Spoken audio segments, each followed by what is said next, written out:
Hey everyone, and welcome to today's Explainer. I am so thrilled to have you here as we unpack a seriously fascinating research report from July 2026. Today, we're exploring the invisible plumbing that runs our daily financial lives. We're going to look at the networks that authorize, process, and actually settle the money we spend every single day, with a specific focus on a really compelling case study, Canada. So get comfortable, settle in, and let's unravel how the money in your pocket actually moves. Okay, let's dive right into this. I want you to think about the invisible geopolitical forces at play the next time you swipe your card at the local grocery store. I mean, it feels like a simple tap or insert, right?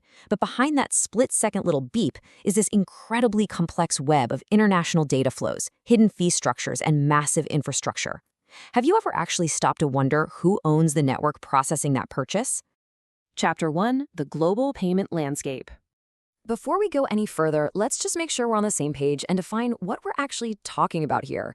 A domestic payment system, or DPS, refers to national networks that process retail payments entirely within a specific country's borders. We're talking about national infrastructure that either actively competes with or sometimes just complements global giants like Visa and MasterCard. It's essentially a localized highway system for your money. Now, you might be thinking a national system is some kind of hyper-specialized rarity, but get this. Over 150. If we include all forms of domestic payment infrastructure, things like real-time payment systems, national payment switches, and electronic funds transfers, more than 150 countries have their own domestic retail payment infrastructure. Globally, having your own financial highway isn't the exception. It is literally the baseline. And if we zero in specifically on domestic card schemes, which are the direct alternatives to Visa and MasterCard, roughly 65 to 75 countries have already built their own. It's a huge list. From India's RuPay and France's Cartes Bancaire, to Brazil's Elo, Turkey's Troy, China's UnionPay, and Saudi Arabia's Mata, you can really see that it is a truly undeniable global phenomenon. Which brings us to Chapter 2, the Canadian exception. So in Canada, there is this really stark contrast in the payment ecosystem. It's fascinating. For debit, Canada actually boasts an incredibly successful domestic network, Interac. Whether it's a debit transfer, an e-transfer, or just using an ATM, Interac is domestic and deeply, deeply integrated into everyday life. But for credit cards, it is an entirely foreign-controlled landscape, completely dominated by Visa, MasterCard, and American Express. So the obvious question is, why didn't Canada ever build a domestic credit network? Well, the report outlines 4 really clear reasons. First off, Interac was introduced way back in the 1980s, and it brilliantly solved most of those early payment problems, making domestic debit practically universal right out of the gate. Second, Canada has a relatively small population, about 41 million people. That makes the economics of building a brand new card network pretty tough to justify when you compare it to massive markets like India or China.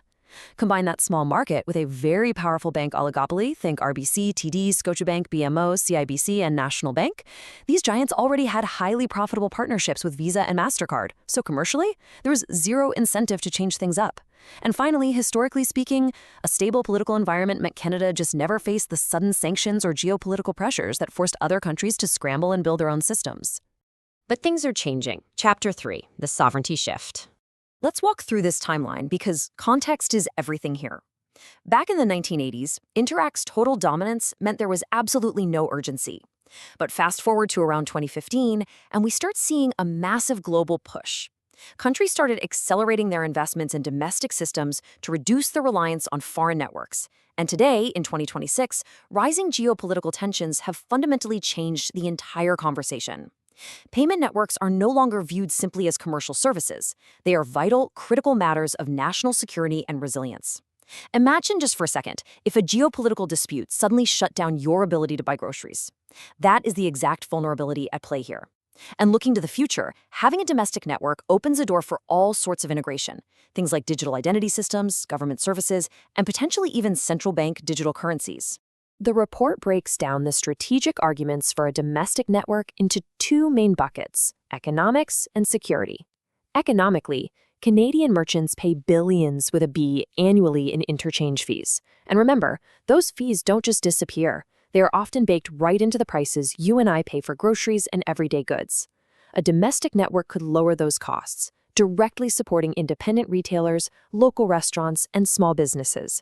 It also means keeping the revenue generated by that network processing right there at home in Canada. On the security side of things, domestic processing guarantees data residency.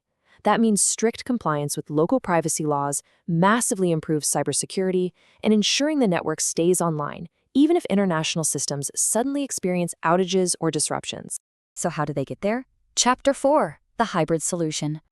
Now, before we look at the proposed solution, we absolutely have to acknowledge the massive hurdles here. The report is very clear on this. Building a sovereign network is not a walk in the park. It requires a staggering initial investment. We are talking hundreds of millions of dollars just to build the payment switches, the fraud systems, and the dispute management protocols.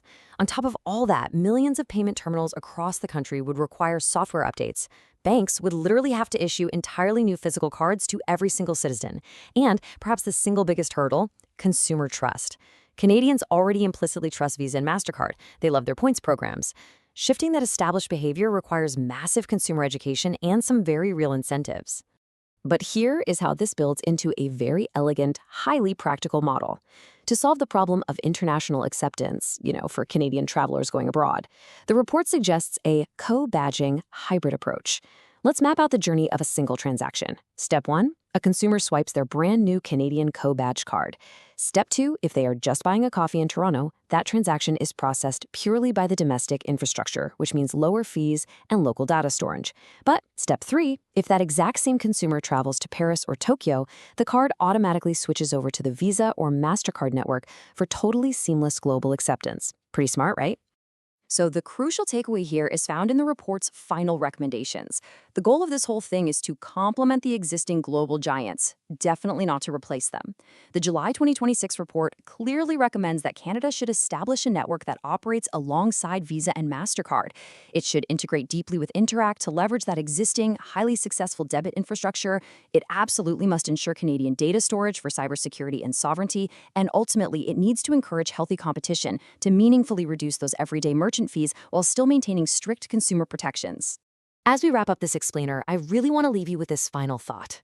Based on everything we've explored today, from the massive global rise of domestic systems to Canada's unique historical exception and the modern push for true resilience, ask yourself, is the invisible infrastructure that processes our daily spending simply a commercial service meant for the free market, or has it become a vital matter of national security? It's a completely fascinating debate, and it's absolutely one that will shape the future of financial sovereignty.